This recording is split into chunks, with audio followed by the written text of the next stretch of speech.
Well, all right. We are here. At, we are at the precipice of stuff going on in the MAGA movement to make America great. We've seen a lot of setbacks with activist judges. We have experienced setbacks when it comes to RFK Jr. And, you know, this is not a distraction from the fact that they just now gave it a go ahead for these new more mRNA shots, even though they have not been theoretically tested. I mean, they have. It just everybody died. Anyways, and there's a lot of content creators who are saying, this is just a political stunt. And it may be, but I don't think it is. I think there's legitimate animosity going on between the Trump administration, Trump, and Elon Musk. And I'm going to try to justify in a quick manner so we can all just kind of get this off our chest. Trump is all about the big, beautiful bill. Elon Musk is not. And there's several aspects of this big, beautiful bill that I can see why Trump is for that. And I can see a lot why Elon's not. However, I can see blindness on both sides. Elon, we do know, loves AI and is willing to sacrifice what he likes. Of course, Elon actually called for AI to be kind of like pulled back at some point. I have watched Elon, look at the real picture of what the reality of the situation is and rule in a manner that's not biased. I even seen, Trump tried to say, well, Elon's mad because of the EV mandate pullback. And I've even seen Elon Musk, I've witnessed him question on subsidies for charging stations. He said, don't want them, don't need them. They're not going to do that. He says gas stations don't get subsidies; they're fine. And in other words, I'm just kind of paraphrasing what he was talking about in this interview. And I've seen Elon actually go out and say something outside of what's beneficiary to him. And there was a lot that was put in this big beautiful bill right at the very moment that it was released on to the House floor. Now, I don't think Trump knows this. I think that he has been compartmentalized by the staffs that he has. The fact that he has to deal with so much stuff going on with Ukraine, the stuff that Ukraine's doing to Russia, the stuff that Russia's doing. But Ukraine, we'll just leave it at that. And many other things. Activist judges, constant attempts at lawfare through the Democrat people like Jasmine Crockett. So that's got him pretty well tied up mentally. And what happened on the House floor? See, Mike Johnson's done this a lot, where he's broken the rules.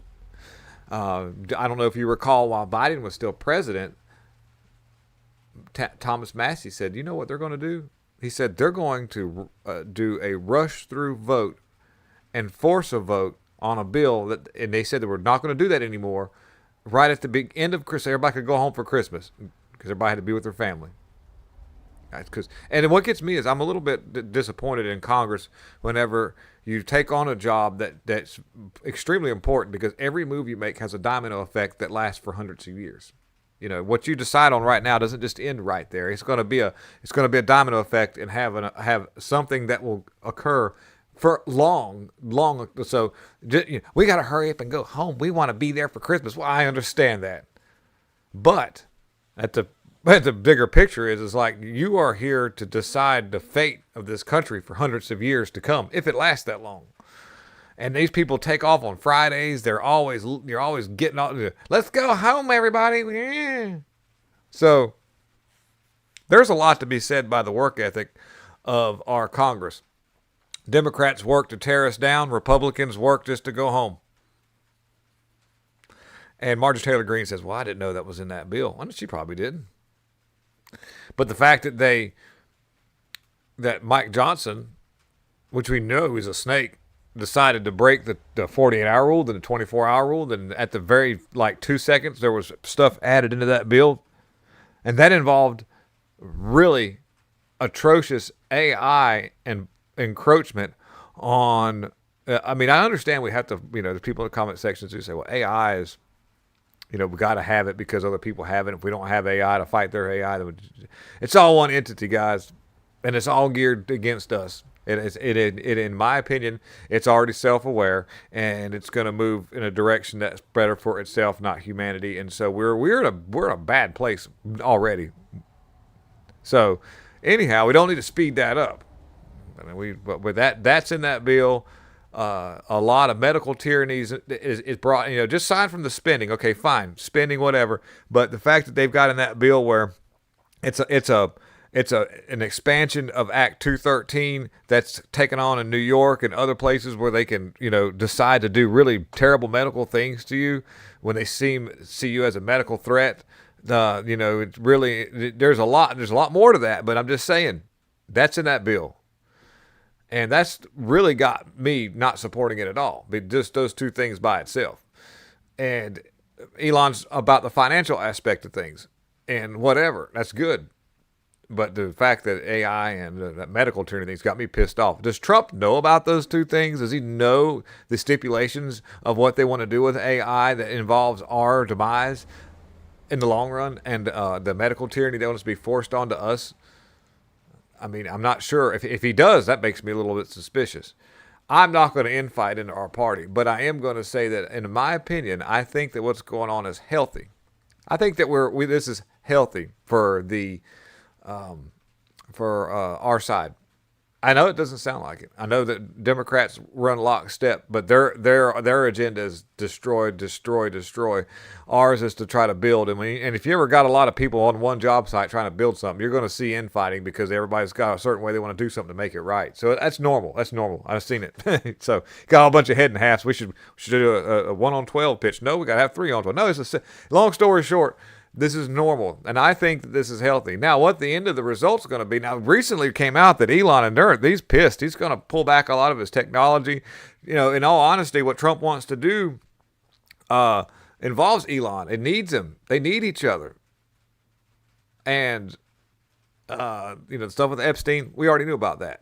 But there's, as far as we know, on our end, it's not as involved as a lot of people think it is. Hopefully, hopefully, but there's just a lot of stuff going on, and I really think at the end of the day, I'm not concerned about our fate because our fate is sealed within God. As long as you and me work really hard to try to move society in a direction that's sustainable and keep God's name in your mouth to be able to try to pass that on so people don't live in fear, there's where our work is done. The rest of it is inevitable. Empires rise and fall all the time. So, we do our best. We don't throw in the towel. And can we vote our way out of this? Well, if we don't at least act in the best way we know for what we have to work with in a peaceful manner, unless you're defending yourself against harm, then you're not doing your part. And so I'm not going to take sides on this. I can see the point of both people, except for the fact that I think that Trump's being a little naive, and I think that Elon sees that, and I think that you piss off a dude with Asperger's and he's on a mission, you're gonna have a handful. Trust me, you don't want to mess with these people. So I think it's like I say, it's healthy to me. I'm not afraid, and I'm not worried, and I'm not bothered by it.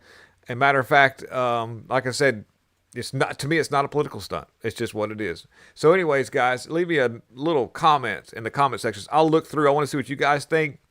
We're going to weigh in on this. But that's basically what I wanted to get off my chest. And I hope that you guys have a great rest of the day and a good weekend coming up. Peace out. Big old hugs. And we out.